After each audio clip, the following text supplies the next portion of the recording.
Ladies and gentlemen, hello and welcome back to the Dota Pit League season number 3. We're here in Boston, the home of PAX East. I'm in Greg's bedroom currently, and I gotta say it's been a fantastic weekend. We're gonna cap it off with some more Dota. That's right, Greg is unfortunately not with me. He decided to leave me hanging, go out partying, go out to the actual convention center, see what was going on, leave me to do the casting. And, well, here I am. Here we are. We're in game number 2 between Team Secret and Alliance. We have so much production value. It's ridiculous. I was watching in the break, Pitmunkle throwing up the highlights. It's actually insane. Again, for some reason, Reddit thinks I'm the production manager and that I provide all of the production. And as much as I would like to believe that, it is actually Pitmunkle doing a lot of the work around here. Some great ideas. And it's actually a lot of just high ground in general being involved. So, again, shout outs to them. Guys, if you missed the first game, really exciting stuff. Alliance, they were kind of behind from the get-go, and I think that was the biggest issue. They really couldn't do much to get back into it. They had some really good plays. They had some really good kills coming through from Pycat specifically. His in-house skills, his NEL, EEL skills were showing off. He was flexing himself as, of course, he was getting plenty of shackle shots. But for now, they're in game number 2. They got to have a better time in that tri lane or in whatever lane Loda is in, because he had an awful lane as that Drow Ranger. Again, I'm joined today by the HighGroundTV production crew. It is, of course, as always, Pitmunkle. We got Modpacks in the house. And Tralf, what were your thoughts on that last game? And how do you move forward here if you're Alliance against Secret, one of the juggernauts? You just like they have the play in the mid game, and they have good decision making. I would say their decision making was pretty good. They were taking some very smart engagements, so they know what they're doing as far as overall strategy and how to execute fights and when to go in and when not to. It's just don't crumble in the laning stage. I know that's easier said than done sometimes, but they just got so devastated in the top lane that all 3 of the members of that tri lane just got nothing. So they're totally switching up the game plan here. They're going with the Wisp Tiny. Almost always I would say we see this in mid. Of course, they can't change it up, but yeah, going with something different this time. Yeah, they went for the Visage Drow Wind Ranger strategy. Now they're going for the IO Tiny strategy, and it feels like Secret are more comfortable with picking here as they were having a lot of success with that DAC. The Bristleback, obviously. Batrider's not something we see. Well, that's a lie, actually. Zai plays Batrider literally all the time. He also plays the Bristleback, but they give it to S4 as well. They switch off, but it's mostly Bristleback played by S4, and it's a frightening hero to deal with in the early game, and he's also a late game presence as well. And relocating on top of a Bristleback can be kind of concerning. And so with this IO Tiny draft, we'll see what else they round up the lineup with. And we'll see who plays what. I think maybe they give Tiny to Loda more than likely. He's played the hero in the past, and that seems like his type of hero as well. Yeah, it does. I'm sure he's well versed on it. Does Ake play the Wisp? I think so. It used to be EGM, obviously, but he's not here. I mean, I would imagine it would be Ake, but I guess Matt could play it as well. Now, here's I guess I don't watch enough Summoner's Rift or whatever they're called to see if Mad plays the IO when they grab it up, so. Yeah, I don't know, but I'm guessing Mad will be the one playing it. I just don't know if I've seen Ake play it. Although Ake's been playing with Loda for so long that maybe they like to roll together, you know? So we'll see. Shadow Fiend coming out yet again from Team Secret with a Batrider and a Bristleback. So is this going to be, I'm presuming, an offlane Batrider for Zai, farming Bristleback for S4, and then, of course, RTC playing the Shadow Fiend mid? It's probably what they do. Man, I mean, listen, I know it works for them, but like, Artur, can you not play Shadow Fiend? Is that a possibility? Can we see any other hero from you?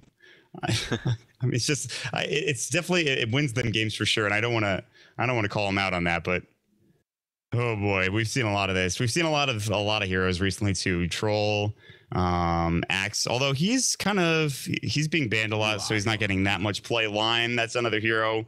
Line's pretty fun to watch though.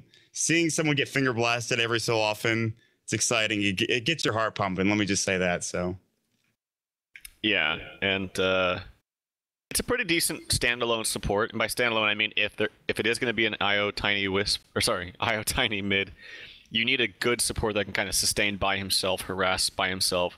I would say the most typical with the Wisp Tiny is like Skywrath, because that's like your quintessential, I can do things all on my own support. I don't need any help zoning someone out. But Lion's not that bad, obviously, with the, I guess I can't really say recent changes to his Hex, but he's a pretty good laner as far as zoning things out on his own. Shadow Fiend, it is kind of a bold pickup into the Wisp Tiny. I think if Wisp Tiny play their cards right, they should be able to just completely bully out the Shadow Fiend. Especially once they hit level 2 on the Tiny, they can just spam out the combo on Tiny with the Wisp having the bottle, and Shadow Fiend kind of has to rotate to the jungle. Now, because they picked us into the Wisp Tiny, I'm wondering if Puppey played some kind of support again, like perhaps even the Mirana. It's on the board again, to kind of mess with this combo. For instance, if Shadow Fiend can kind of... Yeah, there's the Rubik. Okay, well, there is a chance. But, for instance, if Shadow Fiend can kind of hit level 3 without dying, an arrow comes in, hits the Wisp, it's a dead Wisp for sure. So I'm just throwing it out there. It could be effective yet again. But I do think they need to protect the Shadow Fiend mid. I do want to say, we saw this sort of draft coming up from Secret against an IO Tiny from another team. And we talked about it. Although the Shadow Fiend is in this game, Arteezy played the Bristleback last time in the middle lane, and he crushed both of those heroes. I mean, it wasn't even close. His Quill Sprays got stacked up. They couldn't bring him down. They weren't as aggressive as they should have been on the Bristleback, and he was able to actually just dominate that lane. And from that point on, I forget who it was against, but he had a great time. But since there's the Shadow Fiend, I don't know if there's really that chance that they put that in the safe lane, because Arteezy is notorious for playing that hero. He's 14-2 in this patch, according to ModPacks. And by the way, to answer your question, I'm not sure if you saw this. Ake is 3-0 on IO and 6.83. Okay. So that'll be that. Hey, quick question that's not totally related is, do you know if the Halo Championships is at PAX? Yep. Yeah, they have they've had a couple of tournaments there, and the Halo Championships are packed. I think the grand finals are either going on right now. Yeah, or they are. It's like EG and another team. I barely follow Halo, and God, there's so. All right, let me have a segue here. There are so many people. There was a Twitch partner party, and there's so many people I do not recognize. We had a little booth. We had a little table for Dota people. It was like me, Cap, AC, Greg, Cody, or I guess Evoli, and like that was Scoots came by, and that was it, man. Like we were just sitting there, and we were like, yeah, we don't know anybody. So, God, Twitch, there's just so many people. It's a huge event. PAX is great, and that's the end of my story. It's so many people. Yeah, I'm a big Halo 2 fan right now because like the anniversary thing came out. Yeah. And they're all playing Halo 2, and that was the only game that's what really started, at least me personally, getting interested in competitive games. I hated Halo 3 and the other Halos, but so it's just really fun to me. But anyway, little segue there, as you mentioned. But Clockwork picked up here for Alliance. Pretty good. I'll say it's an okay here. I mean, Bristleback's very tanky. I don't think you're really going to kill him in a Clockwork hook. It does set up things nicely for a Wisp Tiny combination. One thing that I think it's Cloud9 that does a lot is they run the Legion Commander with the Wisp Tiny, and I think it's one of the best combos to set things up with a duel, which gives you ample time for the Wisp Tiny to relocate and then secure that duel damage on the Legion Commander. It's kind of a similar idea with Clockwork, except it's not like the hook is a little bit more of a skill shot than blinking in and casting a duel on someone. So this is something I think we should have expected from Team Secret, considering how much he plays the hero. ModPacks, if you can, I'd like to see the Enigma stats for Puppey. I'm sure he's played it a lot. It's like because at DAC Chen wasn't banned, he picked Chen. Since then, for Dota Pit, it's almost been like every Dota Pit game has been Enigma for Puppey. And you can maybe get away with this because there's going to be dual lanes coming out from Alliance. They could rotate into the jungle with Tiny IO, and you might be threatened. But even if they ward up his jungle, he's done a really good job of making sure he gets farmed with only 2 camps. And I mean, it's just such a big boon to have that early mech, to have the early level 6 as well, to get the push, and then to kind of just snowball. That's been the style of Secret when they pick the Enigma, and it probably is going to be the same thing again. And then the Razor last pick coming out from Alliance. This is quite interesting. And well, that's pretty good against Shadow Fiend and Bristleback, in my opinion. It's a great pick, actually. It's amazing against, I would say, 4 out of 5 of the heroes. I don't know. It's okay against Shadow Fiend, but if you look at like Batrider, he can't last one without a BKB. He just gets stopped by the passive. Yep. Rubik has 3 targetable spells. Every single one of his spells is targetable. So I mean, Rubik's never going to get a BKB, so he's always going to get purged by Razor. Enigma's going to get purged by Razor. It's good spamming out ability. It's, as you mentioned, it's great against Bristleback by draining all his mana onto a melee hero. Fantastic last pick here from Alliance. I really am a fan of this one. Yeah, this is a lot of bang for your buck, if you allow me to say it, for Razor and Pycat. And yeah, I'm not sure that Secret can really deal with this. It's going to be tough. I guess they kind of just have to black hole him. They Malefice him. They can't really chase him down. Viscous Nasal Goo is targeted, by the way. Although there is a cooldown for the passive, I believe. Is there not? I forget what the cooldown for the Unstable Current is. Maybe I'm crazy. Maybe there is no cooldown for it. That's kind of ridiculous. So that'll keep stacking. They'll stack up the Viscous Nasal Goo, and every time he's going to get purged.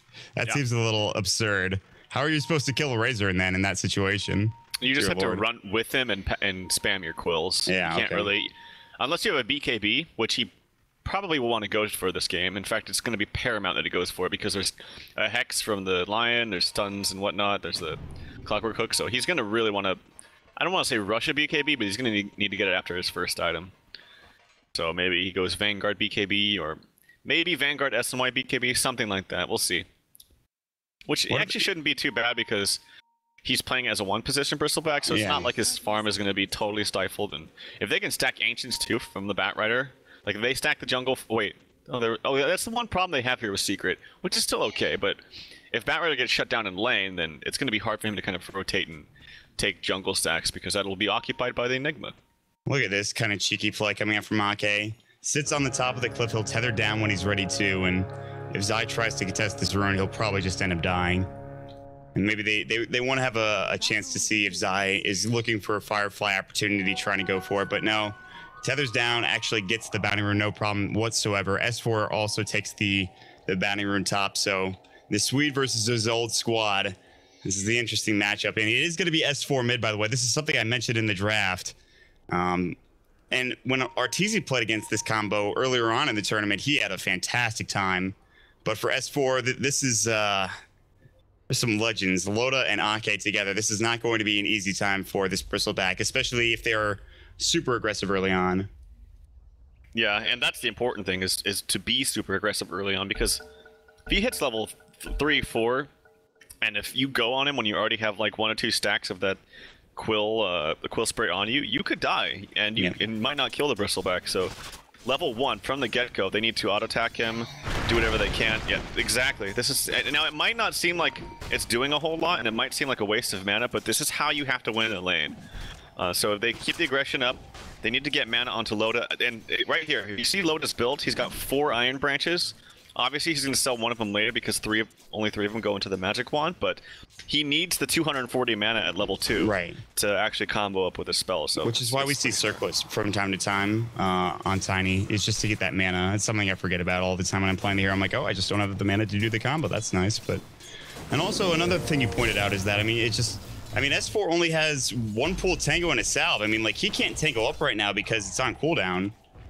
So how is he going to regen? Is he going to pop his Salve when he's at half health? He doesn't want to do that. They might even just like think about diving the tower once they get their abilities back off cooldown. But they've done a very nice job so far of making sure S4 has not really been a problem. And they've also gotten a lot of last hits in the process. But so is S4 though. So he's actually going to pop his Salve now. Oh, they cancel it with the toss. No. So nice play by Loda there. But he's actually really close to his bottle. If he gets these CS, he's going to get this one, I think. Oh, he missed it. Oh, he got it. Oh, the cool spray last hit. He's got his bottle now. So that is not easy, by the way. This is a very good start here for Bristleback, actually. I mean, there's only so much you can do to zone out a Bristleback. He's just a very tanky hero. So this is in general, this is just a smart decision from Secret to send him mid over the Shadow Fiend. Like I said, I didn't think about it. I should have, but Arteezy mid with the Shadow Fiend, he could have easily got shut down. So good decision here from Secret. That's the top rune. Ake's gonna grab the DD. Puppy, he probably shouldn't go toe-to-toe with an IO, although the base damage isn't that high. Still does a chunk of damage to Puppy. The Enigma is gonna have to saunter his way back in, and he's got a little bit of a stack here. He's gonna make some Eidolons, Mud Golems, the stupidest looking creatures in the game. Not to say that they're poorly designed, but they're a funny set of guys. And 12 last hits for Arteezy in the top lane. So he's doing well. Again, they're giving him safe lane farm, not prioritizing getting a bottle. S4, middle lane, toss is gonna go. Quill sprays are up. no mana for the Avalanche. And now S4 with level 2 Bristleback, this is going to be where it gets difficult. Now he can start taking over the lane, and this is why this hero is so good. So very good against these two heroes in the middle lane from Alliance. They might even want to have Mad rotate. I'm not even kidding. Like, he will be a problem if they don't address him and get kills onto him. He's even going to be a problem even if they do get kills onto him. So they need to. I think they need to kill him. I think that maybe Mad needs to rotate. Maybe once he gets his boots, he's about 50 gold away from that. So maybe a couple last hits here after he pulls this, he can rotate. We'll see though. I mean, Loda and Ake are getting up levels. Loda's up to level 4 now. So if they combo, which he misses the toss unfortunately. Dwindling down just a little bit, but he's still his bottle, so he's very healthy. Loda getting overcharged, so making sure he's a bit more tanky, but still has 4 quill spray stacks. They're going to go for the kill. The toss is going to go. He didn't use the Avalanche. It's on cooldown for another 2 seconds. S4 not getting body block. There's the Avalanche. They might get the first blood here, and they will. It does get split up, but still a very solid kill. One that I was not expecting, but that overcharge paying for itself. It's just level 1, but it's enough to help them out and secure it. It's really good persistence. A lot of teams and players could get frustrated that they can't get the kill. You have to really go that extra mile to get the kill on a Bristleback because you kind of have to, like, if you saw Loda, he's trying to attack but also move forward so he can attack him from the front. So like I said, it can be very frustrating, so it's very important that they got that kill.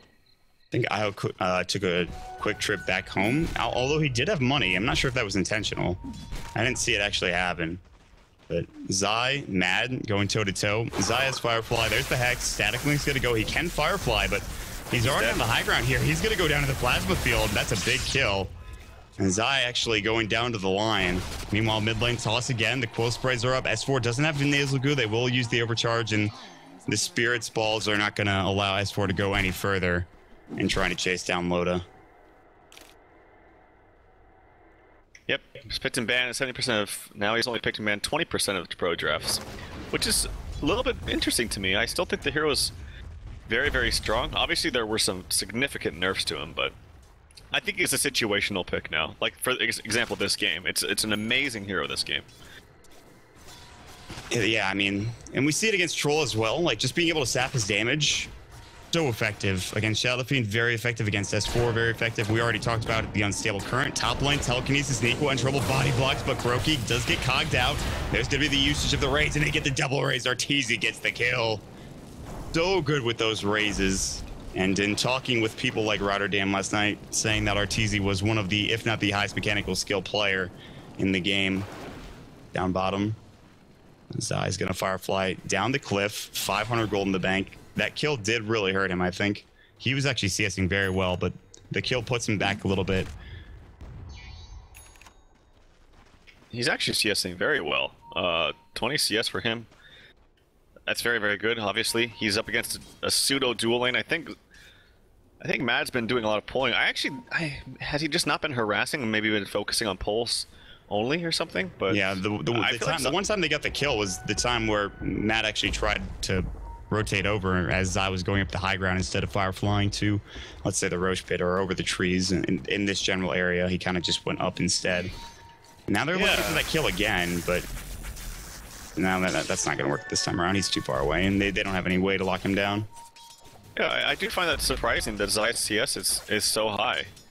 I think it should be a lot lower. Well, I'm interested to see what point Pika puts his next point into. Okay, he's going to go back for the Plasma Field.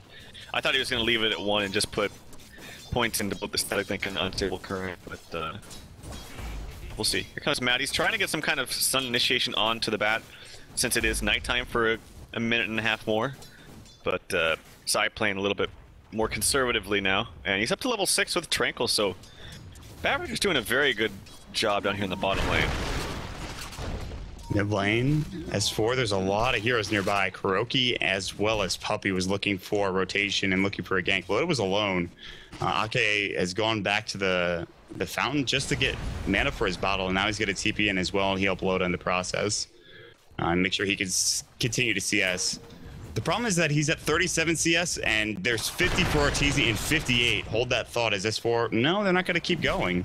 Not sure if they saw Kuroki. It is nighttime, I believe, so they don't have any high ground vision here. Toss goes, and S4 continues his CSing, and he is up to 34. So he's actually only 5 behind this dual lane. Do you think this dual land is accomplishing enough here for Alliance? I think they're accomplishing what they can. I don't think that they're playing it wrongly at all. I think they're playing it how they can. It's just the nature of the matchup against a bristleback. They even killed him once, which is great. I would think they're even lucky in getting that one. But like I said, I wish that maybe the line would have rotated and secured a kill, solo smoked or something. But this bristleback, like I said, even with a kill onto him, is still going to get someone out of hand. Oh, Loda in trouble. That's a level 8 Enigma. Yeah, Puppy's like, I can use a black hole if I need to, and he's probably about to. He will. He catches Loda just on the edge. The tether's going to come through, but that doesn't help. Ake has to leave now. S4, no nasal goo, no tether as well. He'll buy a TP scroll, but he's done. Dunzo McDunzo. Mad misses. He whiffs on the Earth Spike. Mad does have the Hex, but I don't think he cares. And Arteezy gets a kill on Pycat bottom. Mad does TP away. But that was not a great set of events for Alliance there. Yeah, and then unfortunately has to use the TP back as well. So now he doesn't have that available. That means mid tower is probably going to... I don't know if it's going to die, but they're going to get some good damage onto it. And yep, the kill onto Pycat as he was diving. Got the kill on the bat, but nice rotation here from Arteezy. And the long-range toss from Mad, and then the follow-up toss avalanche combo coming in. Wow, that was pretty sick. He tossed it across the river. Matt says, "How you doing?" Let me just Spiky and Hexer real quick. That was something else. The poor man's blink dagger, right? Yep. Every time. It's a common initiation from any Tiny, but it's so impressive to see, especially when it's super long range. Really fun stuff. Yep, so it's actually going to be, I think, a drums here for Arteezy, if I saw that right. Yeah. So treads drums here for the Shadow Fiend, something you don't see every day. Now, I mean, is the build super different between the lanes? Do you go for that Yule still, or do you pick up another item if you're Arteezy in this situation? I don't think Yule's is that good this game, because, one, it's not really going to do anything against the Clockwork. You're just going to Yule's yourself and come right back down in the Battery Assault. Force is better against Clockwork than Yule's. It's not going to stop a Tiny Wisp from tracking you down. It's horrible against the Razor, because you can't actually combo yourself onto the Razor. Oh, there's a hook onto Arteezy. Oh my god, Croaky with the instant telekinesis. Toss Ava onto S4. Look how little damage he takes, and he was facing them, actually, during that combo, and he's going to continue to run at Ake, who has Tether up in 6. He could probably relocate out, but yeah, he is going to relocate out. He'll make it away. They'll try to get into a position to fight, but Zai is actually harassing, and now he even gets a last, so they might even get 2 out of this. If they had just run away, I think maybe they survive. He was waiting, I think, for his tether, and he's going to try to tether to Nico, but he gets telekinesis so fast that he gets blown up. It was a good try. Zai actually avoids the avalanche as well. So 2 quick kills from Secret. They do rotate all 5 heroes over, and Pycat is still farming, which is nice for them, but another 2 heroes that, I guess it's the supports. It's not the worst thing in the world for Alliance. Dude, those Wisp balls did so much damage. Oh my god. Yeah, they really don't feel great. But yeah, I don't. How did? It's kind of unfortunate that the Lion died too. There wasn't even a blink dagger up onto the Bat Rider. So very good start yet again for Team Secret. But yeah, to build on the Yule's point, it's bad against Razor because you can't even blink after your Yule's to get into position because it does the damage to you. And then even if you don't have blink and try to walk up after Yule's, oh, here comes a hook. It actually misses and hits on the creeps. Can he get into range? There's a drum charge that might actually get him into the range of the Battery Assault, and it does. No TPs either to help him out. They realize Arteezy's dead. He overextended going for that tower, and he'll fall. And he also picks up a Morbid Mask, maybe a Helm of the Dominator, which is the most common item, I believe, on Shadow Fiends, at least one that comes from a Morbid Mask. So an interesting choice, but yeah, again, he was just too close to that tier 1. They easy hook shot that does miss, so he'll fall. I wouldn't be surprised at all to see a Mask of Madness into a BKB. Just because the Mask of Madness will give him more movement speed to run around and kite the Wisp Tiny, and also kite the static link from the Racer. Now, that's not to say that he can't go the Helm of the Dominator, but I know Arteezy's style, I know his kind of mode of thinking a little bit, and I wouldn't be surprised to see the Mask of Madness into BKB, but we'll see if he goes something a little more safe. Conversely, if he gets called out with his Mask of Madness turned on, I mean, he's dead as all hell, but I guess you could say the same thing about him getting caught out in general. But they're the ones that want to put the pressure on, because they have Zai getting his Blink Dagger right now. He actually has the money for it. S4 is still probably going for that Vanguard. I don't think he has it. There's nothing on the courier. So Treads Vanguard, probably into the BKB, which you talked about, which is huge this game. The Blink Lasso now becoming a big factor. But again, we talk about Batrider so often that Force Staff is actually the biggest item, I think, after the Blink Dagger. Getting that Force to pull whatever hero you get back and kind of keep yourself safe. What is Loda looking like right now? Let's check. Really rushing that Ags, not going for drums. He has the treads then into the Ags immediately, which I guess isn't super uncommon, but surprising to me. Ooh, we got Toss on Kuroki. We could do a Toss Black Hole combination.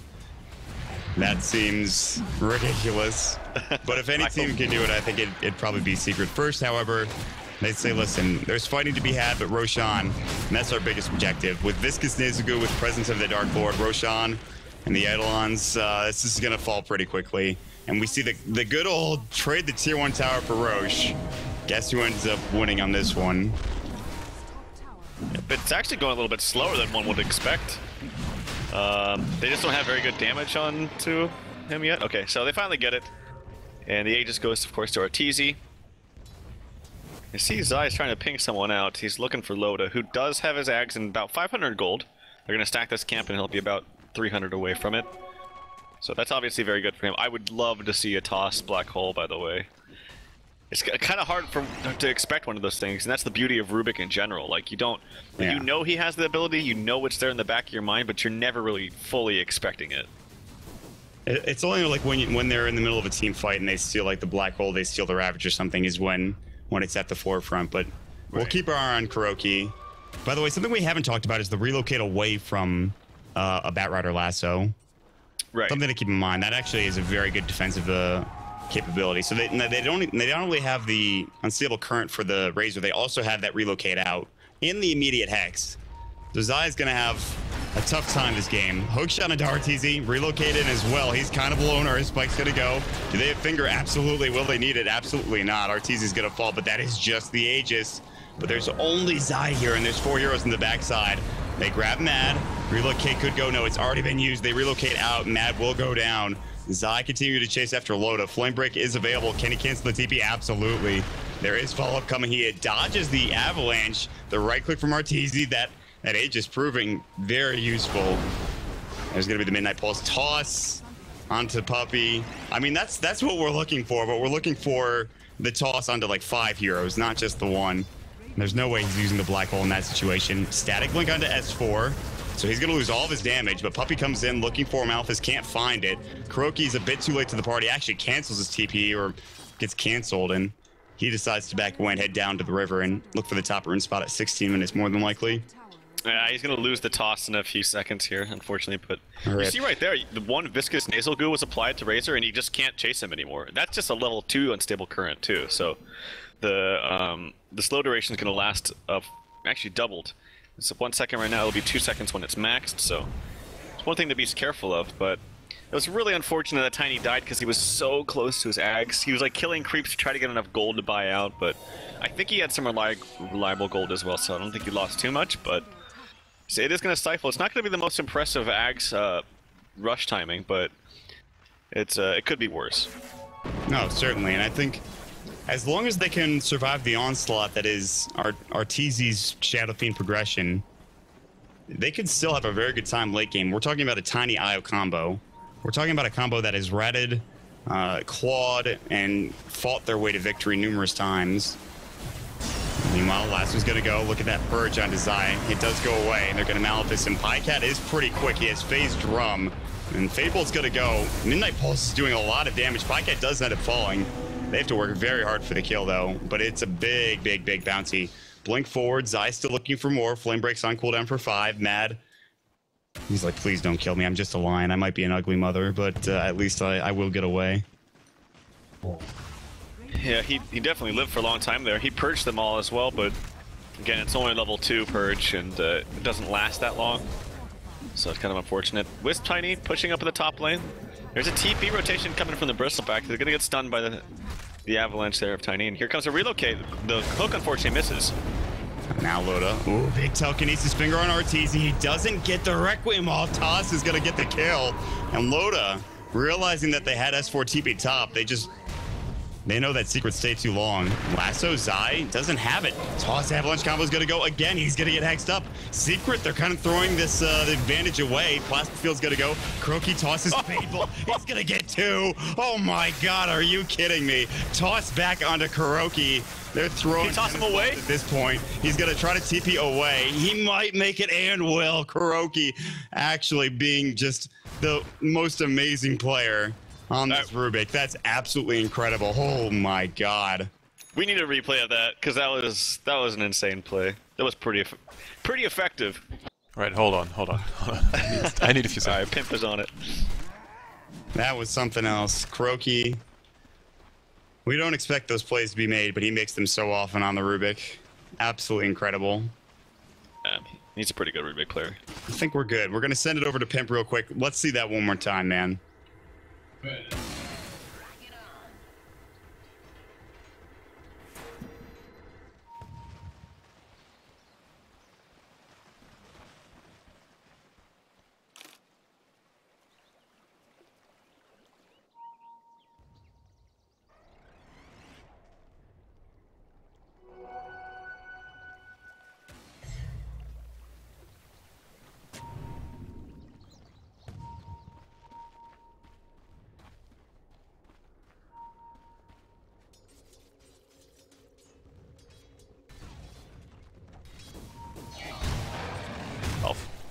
No, that again. Oh, I was muted else. the whole time. I'm sorry, guys. Well, RIP. Anyway, you saw it. It's fine. Hashtag 5 minutes. Let's go. A long pause coming through side. Now the lasso up onto Loda. Malphus is gonna go black hole into Loda. Canceled immediately. He got the avalanche off. Oh, that black hole is not what he wanted. Loda still might fall. Midnight Pulse. The right click should be enough. They'll secure the kill. That black hole kept him in place long enough for them to actually jump in, get all 5 heroes nearby, and they get the big target. They get the big tiny with the big tree in his hand. And he was building towards that Assault Cuirass. His progression now stopped. They'll go for the tier 2. Yep, and yeah, the clockwork. This is kind of what I talked about. How, like, his initiations, he's starting the fights, like he's getting the ball rolling, but he's not actually holding anyone in place immediately. It's a little bit different than when I see, for instance, like a Legion Commander picked up for it. It instantly keeps them in place. They can't run away and buy time for the team to get there and things like that. So I'm just not convinced the Clockwork is doing enough this game. He also had a very rough start in the laning phase. Stun coming out from Mad, unfortunately misses on the Bristleback, but he's just trying to do whatever he can to stop this push.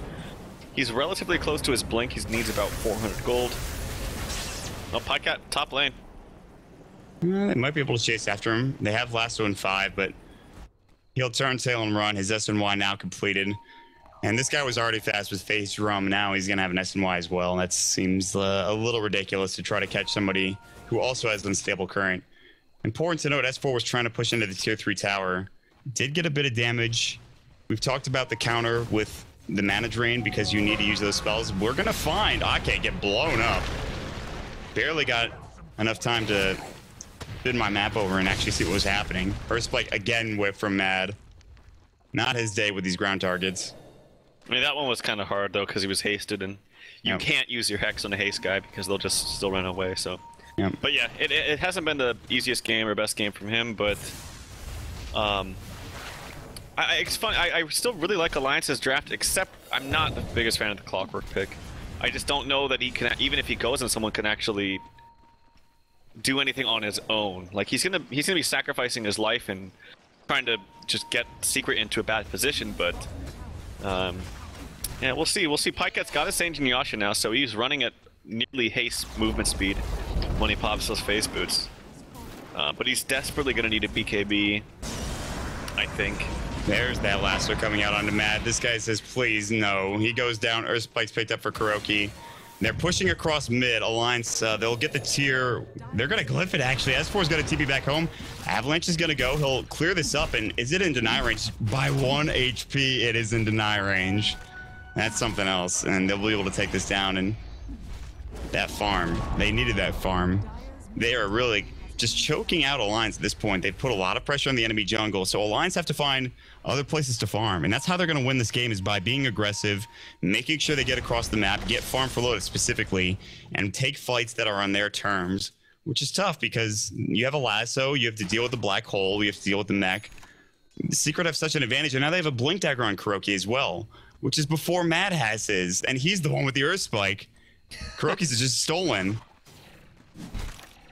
Yeah, this game and this whole series has shown you how adamant Secret is about taking things slowly and being patient, and like a lot of teams could just get hasty there and just push and like, oh, it's just a middle tier 1 tower, we can get bottom racks, but like still S4 TP's in, tries to stifle their push a little bit and really want to just take this slow and patiently until the best possible time where they can go high ground, which according to them is right now. We'll see if they actually continue to mount this pressure. The tier 1 tower gets flipped up. Pycat runs forward. Hookshot's gonna go. It's gonna miss. It hits the Frost Mage. It hits the Ogre Frost Mage. Ortizi's Ogre Frost Mage. They get the lasso on the mat. They've killed Nikwa already. They have buyback on the Clockwork. They might have to use it. The rack coming out from both Ake and Loda. They know they can't defend this rack, so it looks like. They might come back in eventually. They'll try to trade. Is there a glyph coming out from Secret? Absolutely. They'll TP up top lane. Loda, are they gonna relocate him out? They're looking for him. Earth Spike blink onto Ake. Will he get out in time? The black hole onto 2. This might be game ending. The flame break. Ake's still alive. Finally goes down. Loda left to his own devices. He can try to TP, but he's so low. 172 HP. Meanwhile, at bottom lane, the Raxes are already gone. Fade Bolt Loda. Ring around the Rosie, the tree keeping him alive. He will end up falling with no buyback. S4 gets the tier 3 tower mid, and Secret about to take this series 2-0, it looks like, or at least 2 sets of Raxes. Maybe not. Pycat running in. They finger off S4. Pycat does get Requiemed. Artis is going to try to TP away. It looks like, no, the hookshot comes in. It was just up for Nikwa. Just respawning, just coming off cooldown. Arteezy goes down. He buys a full Shadow Blade before he dies. They don't get both set of racks. I spoke too soon. And actually, Alliance they hold despite losing a lot of heroes in the process. This is pretty big damage though, and they didn't do enough to that top tower to really make it worth it at all. And as you mentioned, oh, okay, Lion did pick up his blink, so I guess that's good for him. But AC almost on the way for Tiny. He needs about 700 gold. Pycat, he's being lassoed, but he barely gets enough movement speed to put him up on the ledge right there. He has the TP. He actually, Flame Break's gonna go. It's not gonna push him off the cliff either, and it looks like Pycat's in trouble. The toss back though, but it's onto Kuroki, and Kuroki takes the kill easily. Who, by the way, stole toss again. Puppy doesn't have holes, so they actually just have to relocate out. And they will back up. There's no way they are fighting this. The Wisp will come back. Maybe they can get a tether target. It might be Mad, or it could be to something in the lane. Or no, they actually relocated in. I'm sorry. I thought they relocated out. So Ake is actually fine. He's safe. He's safe and sound back home. They were trying to save their buddy Razor. It was a nice idea by Loda by trying to toss him over that ledge onto a hero. But he just took too much damage and it was just too late. So here comes Nikwa. He sees him on the high ground. Puppy's in some trouble. It's very tanky though. Yeah, Bloodstone 13 charges. He has the mech as well. Black Hole still not there. Toss Ava could do enough and will. That's down now. S4 being mana drained, getting kind of low in that mana pool, but still enough to fight.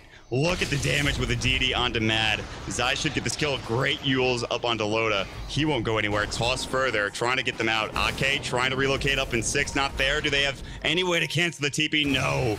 Meanwhile, mid lane, they find Nikwa. He pops the Blade Mail for only a moment longer before he does go down. Tiny does buy the Assault Cuirass. That might be enough. Hookshot comes through, I think. No, it's actually the lasso onto Pycat, bringing him back. The right click from Arteezy. And that is GG. Alliance going down 0-2. And they fought their best. And they go for the Visage combo in the first game. They go for the Tiny IO combo in the second game. But Secret picked the heroes they're comfortable with. And boy, did they play well. Yeah, they really... I think that this is the expected result out of this. I think Alliance are still... you know, obviously... can't lie, they're still struggling and they're still trying to find their feet. I did like this second draft a little bit more. The only thing I wasn't a fan of was this Clockwork pick. It's because if you look at the lineups of Team Secret, I just don't think... obviously, you're more of a team player on Clockwork and you want to set things up by cogging someone, and then if you die, it's no big deal. But I still think lineups where Clockwork can get solo pickoffs and like kind of work a little bit more independently and get kills on his own. And I just don't see any hero that he can actually kill on his own. Batrider can fly away with you know, the Firefly. Rubik can lift him out. Bristleback's too tanky.